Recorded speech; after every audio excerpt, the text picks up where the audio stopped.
First geopathic stress చూపిస్తుంది. Geopathic stress అంటే మన భూమి లోపల ఉన్న ఎనర్జీ పైకి వస్తూ ఉంటుంది కదా. అయితే భూమి లోపల రకరకాల మెటల్స్ కానీ ఆయిల్స్ కానీ వాటర్ లేన్స్ కానీ తర్వాత లేకపోతే మృతకల బొక్కలే కానీ ఇవన్నీ ఏదైనా ఉండొచ్చు. అయితే ఇప్పుడు వాటర్ లేని ఇట్లా పోతుందనుకోండి, సపోజ్ ఈ బెడ్ ఉంది, దాని కిందికి వెళ్ళిపోతుంది అనుకోండి. అది ఇప్పుడు వాటర్ నుంచి మనకు ఏం ప్రొడ్యూస్ అవుతుంది? ఎలక్ట్రిసిటీ, పవర్, విద్యుత్ ప్రొడ్యూస్ అవుతుంది. దాని ద్వారా ఏమవుతుంది అని చెప్పంటే మనకు ఏ ఏరియా నుండి ఆ వాటర్ లేనిపోతుందో ఆ పార్ట్ మనకు డ్యామేజ్ అవుతుంది. దాన్ని జియోపతిక్ స్ట్రెస్ అంటారు. జియోపతిక్ స్ట్రెస్లో మెటల్స్ ఎనర్జీ ఉంటాయి, కింద ఆయిల్స్ ఎనర్జీ ఉంటుంది, తర్వాత ఈ వాటర్ లేన్స్, తర్వాత క్రిస్టల్స్ కానీ ఇక రకరకాలు ఉంటాయి లోపల, బొగ్గే కానీ ఏదైనా ఉంటుంది. ఇది ఏ ఎనర్జీ అయినా ఎక్కడికి వస్తుంది? పైకి వస్తుంది. పదవది స్పేస్. ఇది మిషన్. ఆ మిషన్ ద్వారా అది లాగేస్తాను, కిందకున్నది లాగేస్తాను.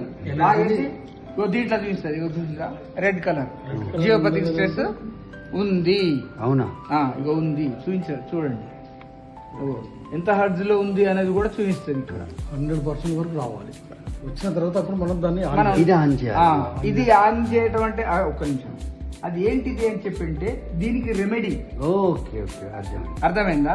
ఇప్పుడు జియోపతిక్ స్ట్రెస్ ఉంది, దీన్ని మనం న్యూట్రల్ చేయాలి. న్యూట్రల్ చేయటమే కాకుండా ఎన్హాన్స్ చేయాలి. ఎనర్జీ 100% జియోపతిక్ స్ట్రెస్ ను ఫైండ్ అవుట్ చేసింది. కింద 1200 ఫీట్ల లోపలికి వెళ్ళి ఫైండ్ అవుట్ చేస్తుంది.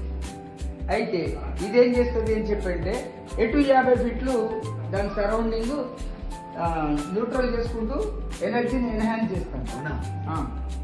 ఇప్పుడు చూసిల్లా రెడ్ కలర్ లో ఉంది కదా, అది ఆన్ చేయండి.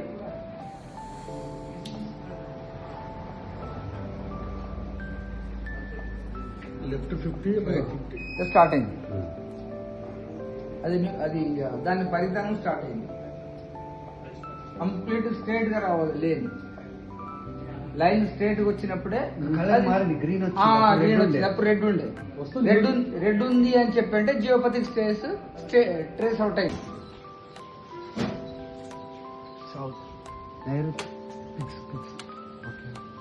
ప్రతి వస్తువు మీద ఎనర్జీ లెవెల్స్ ఉంటాయి.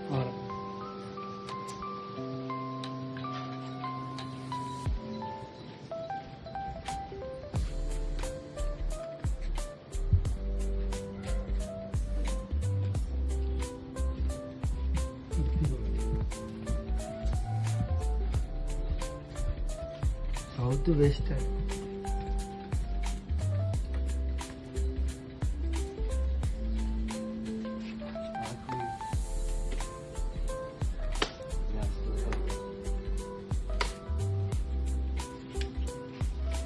ఇవన్నీ అవునా? చూడండి, అది మైనస్.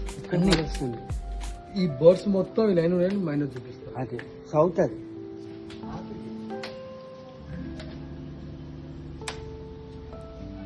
బొప్పాయి చిట్కారి బొంగని రివర్స్ అయింది.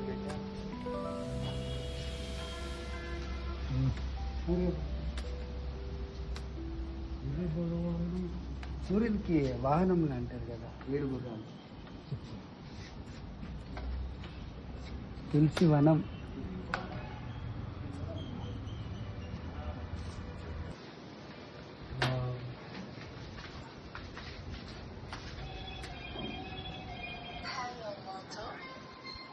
ఇప్పుడు నీడ్ అయిపోయింది. అది అర్థమైందా? కలర్స్ క్లియర్ గా మొత్తం నెగిటివ్, అంత డెప్త్ పోయి క్యాచ్ చేస్తుంది. ఏ చిన్న పొరపాటున్నా నెగిటివ్ చూపిస్తుంది. దాన్ని తీసేస్తేనే మళ్ళీ పాజిటివ్ అవుతుంది.